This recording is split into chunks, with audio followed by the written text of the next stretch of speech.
So, harag subong day. Medyo mainit-init sa. And then nato mga drone shot, diba? Itry ito ng drone shot set up tas ang mga drone. We'll try.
So overall nga paglalita ko din sa Otago trail nila.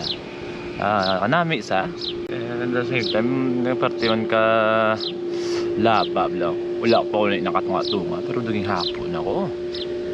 So mayos ano?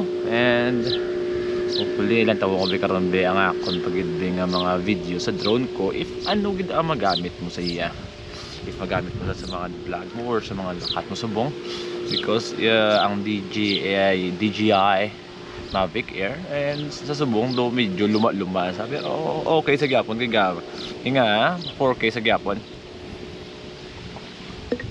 So lalantaw mo karon kung ano gid ang iya mga lantaw. And at the same time pamati ako niya ang microphone niya sa tubangan kung lantawon ta kung mayo man ang iya performance kung hindi mo sa kailangan hindi mo na need ang external microphone. Let's check lang sa ating nga GoPro vlog mga classmate no.